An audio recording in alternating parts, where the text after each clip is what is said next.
el día de hoy con nosotros. A ver, primero platíquenos qué es la Fundación para la Reconciliación A ver, yo soy colombiano. Colombiana. Trabajé mucho tiempo con la guerrilla en la Amazonia colombiana, que era un poco como la sede central de ellos, la Amazonia, la selva. Y pues allá me tocó experimentar mucho la violencia, sobre todo mucha gente ofendida, molestada por todo lo que estaba sucediendo. Y fue por allá Muy difícil por esas épocas, ¿no? en medio de la violencia fue donde me surgió la idea de que, no sé, que los cristianos, por lo menos los cristianos, tendríamos que aprender a perdonarnos porque era como el eje central del Evangelio de Jesús. Es de perdonarnos a nosotros y perdonar a los demás. Y perdonarnos, sobre todo a nosotros, eso es el perdón más difícil. Nosotros estuvimos el viernes platicando sobre todo este tema del perdón. Qué bonito. Y todo. Sí, desde su mirar, padre, ¿qué vendría siendo el perdón? ¿Qué es perdonar? Pues mira, sí, a mí siempre me piden que resuma qué es el perdón. El perdón, en pocas palabras, es cómo pasar de la rabia, el coraje, convertido en odio y después convertido en urgencia de venganza. Cómo salir de la venganza hacia las cumbres oxigenadas de la compasión, de la bondad, de la misericordia. Y es como hacer un salto evolucionario del animal que llevamos por dentro al ángel que también tenemos. Y entonces, pues yo digo también que el perdón es sacar al Dios que llevas por dentro. Sí, al Dios que nos habita. Y el perdón pareciera que de lo que estoy diciendo, hacer ese salto evolucionario. De hecho, yo digo, el que no perdona no evoluciona. Se queda en la caverna, digamos, de la venganza y del cerebro reptílico cavernario. Y entonces, el perdón, no sé, el perdón... ¿El perdón es olvidar, padre? No, mira, el perdón no es olvidar, uno nunca olvida, pero sí puede recordar con otros ojos. El perdón no es negar la justicia sigue su rumbo, sigue su paso. El perdón no es abrazarse con el ofensor, si acaso eso es reconciliación y podríamos ver la diferencia después. El perdón tampoco es negar el dolor que tiene, el perdón no es considerarte superior que porque perdonas. No, el perdón es, en pocas palabras, practicar la misericordia, practicar la compasión. Uno dice, el Papa, ustedes hablan del Papa, el Papa Francisco decía hace poco que la omnipotencia de Dios es su misericordia, es su compasión. Entonces esto pues se convierte en un mensaje muy importante para la vida, porque es que la persona que no perdona se queda fosilizada, se queda como que congelada en el pasado. Viviendo del pasado y siempre recordando, mirando así. Y por eso que el que no perdona no tiene futuro. Sin perdón no hay futuro. Y la víctima que no perdona se queda eternamente víctima. La víctima que perdona se vuelve victorioso, pasa de víctima a victorioso. Para muchas personas, pues, lo oye y le hace sentido, pero dice, pues para mí es muy difícil perdonar porque me dolió mucho. Por eso también existe esta fundación, nos ayuda a saber cómo perdonarnos, a hacer ejercicios para perdonar a los demás y todo esto. Eso hace 15 años, entonces empezamos una fundación en Colombia para trabajar y estudiar lo que llamamos las tecnologías del perdón, ¿sí? Y de la reconciliación. Y entonces en estos 15 años nosotros comenzamos en Colombia muy humildemente y creamos lo que se llaman las escuelas de perdón y reconciliación, ESPERE. Y hoy en día están regadas en 22 países. 22 países. 22 países. Me agrada mucho estar aquí en México y decir que México es uno de esos países muy dinámicos. Tenemos las escuelas de perdón y reconciliación en 22 estados. Y aquí, y particularmente Monterrey, fue el lugar donde se comenzó a irradiarse todo. Sí. Y de aquí, como les digo, y es un poquito como que una fuerza que se va regando sola, porque la gente que perdona se da cuenta de el beneficio que es perdonar. Claro. Perdonar es liberarse. Perdonar es liberarse, perdonar es, digamos, abrirse. El perdón no cambia tu pasado, pero sí tu futuro. Mira, qué interesante, padre, Y qué bonito mirar, ¿eh? Y entonces... Eso como el aprendizaje. Sí, es tu crecimiento, ¿no? Porque el pasado ahí está. Ahí No está. lo podemos borrar. Pero lo que se te abre es un horizonte maravilloso. Claro, es como si nos pusieran otros lentes, padre, para Exactamente. verla de ahí. Y mira, de hecho, lo más difícil para perdonar es ayudarle a las víctimas a superar la memoria ingrata que te dejó el evento pasado. Claro. Y entonces, cuando tú logras superar la memoria del pasado, tú comienzas a generar lo que se llama una narrativa nueva. Y tú comienzas a hablar incluso de eso con un lenguaje nuevo, con neuronas nuevas. Ya no duele. Y lo recuerdas sin que te duela, sin que te agobies, sin que te quite el insomnio. Imagínense que uno de los problemas más grandes de las personas que no logran perdonar es que no duermen bien. Sí. Primero, no digieren bien, ¿sí? Y el corazón tampoco pues es que va bien. Sí. Y comienzas entonces, las personas comienzan a enfermarse de muchas cosas. ¿Sí? Claro. Y creen las personas muchas veces que es complicado, que es muy difícil, porque dicen, ¿cómo le voy a hacer? Me hizo esto, me hizo lo otro. Entonces, lo bueno, padre, que existe esta fundación es que les enseñamos técnicas, bueno, ustedes les enseñan las técnicas y las formas de perdonar, que a lo mejor creen que es complicado, pero ya acercándose y todo, pues bueno, lo logran superar y cambian todo mirar esta perspectiva y tienen una vida nueva más plena. Nosotros en Colombia tenemos 8,5 millones de víctimas de la violencia de estos 52 años. Y tenemos también unos 40, 50 mil excombatientes, ¿sí? Y tú no sabes cómo agradecen ellos el que uno les ayuda a perdonar. Claro. Tiene tanta necesidad la víctima como el victimario, ¿sí? Sí, para el victimario también es un peso enorme el no poder perdonar, ¿sí? Es que si es como esta energía, padre, que te carcome por dentro, ¿no? Y entonces un grito así, ayúdame, ¿cómo le hago? ¿Cómo me saco esto que tengo aquí? Pero para las personas que me escuchan, yo quisiera decirles, es posible. Yo he encontrado personas perdonando después de unos dolores y unas pérdidas y unos traumas profundos, y las personas logran perdonar. Hay uno de los traumas más difíciles, que es cuando un ser querido te lo desaparece y tú no sabes dónde está, y pasan los días y los años, y la gente que vive en ese trauma tan complejo de estar esperando un ser querido que desaparecieron. Ay, qué horrible, padre. Una mamá en estos días me decía, a mi niña se la llevaron de 13 años, llevo 15 sin verla, y todos los días me sobra comida en la casa. Qué hermoso. Porque la espero y nunca llega. Eso. Pero las personas en los traumas más complejos saben descubrir la fuerza y el beneficio enorme del perdón. Entonces estas personas saben perdonar y viven todavía con el dolor, con la esperanza, pero ya recuperan fuerza, gracias a la capacidad de perdonar. ¿Sí? Y yo creo que después de pasar este proceso, padre, donde ustedes ciertamente les ayudan y liberan esta piedra que traen en la espalda, respiran y dicen, sí, qué bueno que lo hice. Qué bueno que dices piedra. Las personas que perdonan, la expresión más grande que tienen es, me liberé de un peso enorme, ¿sí? De un piano que traía encima. Cargando. ¿Cómo no lo hice antes? ¿No? ¿Y por qué yo me demoré tanto? Es correcto, sí. Y entonces, y bueno, y yo pienso que el perdón es también, además de ser un beneficio para la salud, para la convivencia, el perdón es también una posibilidad maravillosa de vivir tu espiritualidad, ¿sí? Claro. Y entonces ser seres espirituales es sobre todo saber tener compasión, saber tener misericordia.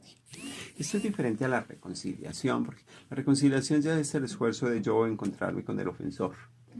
Y ahí lo que se define como reconciliación es que recuperemos la confianza. Es parte también de estos procesos. Y es parte también, pero nosotros distinguimos muy bien de perdón y reconciliación, ¿sí? Y puede haber perdón sin reconciliación, ¿sí? Y a veces es bueno que no haya reconciliación, ¿sí? Por ejemplo, un papá que viola a su niña, su hija, eso sucede, una cosa gravísima. Sí, claro. La niña puede perdonar al papá después de años porque es muy difícil, pero pedirle que vuelva a juntarse con su papá es revictimizarla, ¿sí? Eso. Entonces puede haber perdón sin reconciliación. Que lo habíamos platicado. Sí. Eso. Pero normalmente toda reconciliación exige un mínimo de perdón. Y esto viene un poquito al dedo para México, porque México como Colombia necesitan perdonar mucho, perdonarse mucho. Ha habido mucha violencia. México todavía tiene muchos desaparecidos, Colombia también.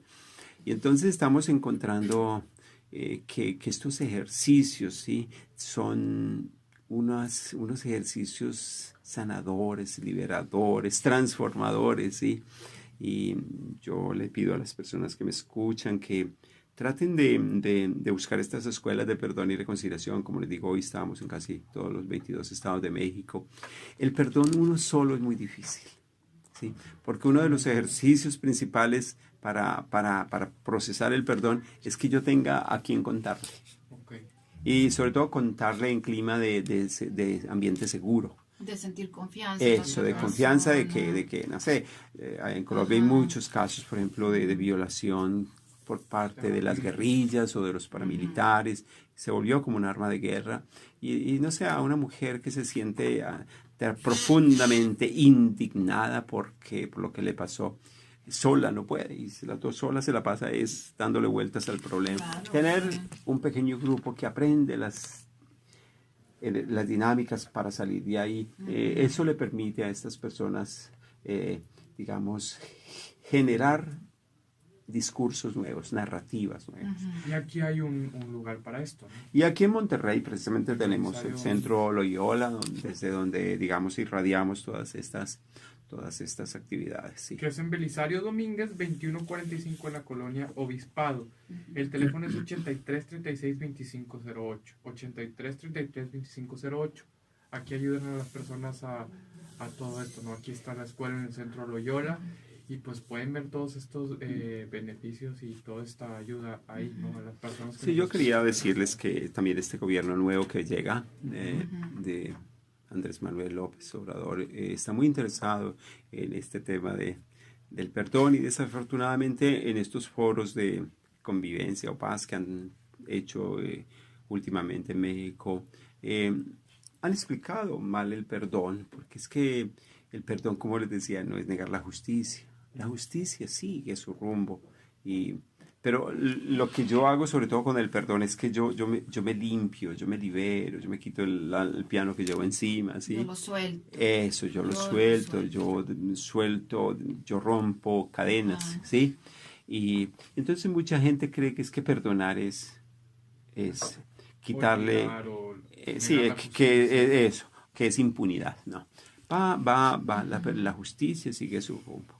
Pero sin embargo, miren que a un cierto momento también las personas que perdonan se vuelven más benévolas, ¿sí?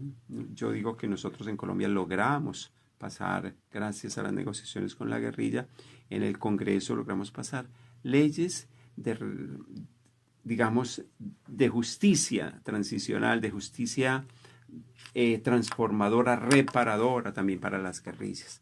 Las guerrillas sin duda tienen la culpa de muchas cosas, pero también vienen de ambientes muy pobres, ambientes sin educación, ambientes sin presencia del Estado. Entonces uno dice, ¿hasta dónde tienen la culpa ahí? Entonces el tener la capacidad también de la bondad, de la benevolencia hacia los malos, ¿sí? De comprender eso, es muy importante. El caso es tan bonito que nosotros en este momento en Colombia estamos también negociando con los grupos paramilitares, negociando. Y, por ejemplo, en este momento en Colombia, el Congreso acaba de pasar una ley por la cual los narcotraficantes que se quieran someter a la ley, se les hacen rebajas de 50% de las penas. Y se pueden quedar con 5% de los bienes mal habidos. Entonces, 50% de reducción de penas. Ahora, mucha gente dice, no, es que a esa gente hay que darles 3 penas de muerte. ¿Sí? Porque muchas veces somos tan incoherentes que pedimos hasta 3 o 4 penas de muerte o cadenas, o cadenas perpetuas. Sí. Y es ese cerebro cavernario, reptílico que se nos sale, que siempre quiere pegar el colmillo y envenenar. Y más bien, ¿cómo pudiéramos nosotros, decíamos, en lugar de la bestia, sacar el ángel que llevamos por dentro? Pues a lo mejor también esa desconfianza, es decir, no van a cambiar o no va a funcionar, ¿no? Pero pues ustedes lo han visto y sí ha dado ese resultados esto, ¿no? Sí, cuando 50, 60 mil guerrilleros entregan armas, se comprometen a cambiar, vuelven a los pueblos, hacen obras de reparación. Segunda oportunidad que puede mejorar todo el entorno. Yo creo que sí. Yo ahí de repente me pongo a pensar, Padre, como que qué importante sería poder ver el mundo a través de los ojos de la otra persona para yo darme cuenta de su actuar. El por qué hace lo que hace, el por qué dijo lo que dijo, el por qué hizo lo que hizo. De hecho, la Escuela de Perdón y Reconciliación tiene un momento en que después de que la persona decide perdonar, ¿sí? La persona comienza a practicar lo que llamamos practico la compasión. Y es ponerme en los zapatos del otro y decir, ese muchacho que está en la guerrilla que de pronto mató a mi padre, no tuvo educación. No le quedó opción. No le quedó opción. No tenía trabajo porque no estaba capacitada. Esta persona a lo mejor no tiene papá porque es de madre soltera. Y tú te pones a mirar un montón de temas y te das cuenta de que a la larga. ¿Sí? Dices tú, bueno, ya cuando te pones, como usted bien lo dice, en los zapatos del otro. Exactamente. Es entonces donde te das cuenta, ¿verdad? El porqué de su actuar. Y entonces, para el caso de México, yo diría que es fundamental este tema del perdón y de la reconciliación, también porque es todo un tema cultural. Uno se pone a analizar la ranchera y el corrido nomás. Es que desde ahí es cierto. Y a mí me llamó mucho la atención una ranchera que dice que buena es la venganza, no, que dulce es la venganza cuando Dios nos la concede. ¿Sí? ¿Cómo?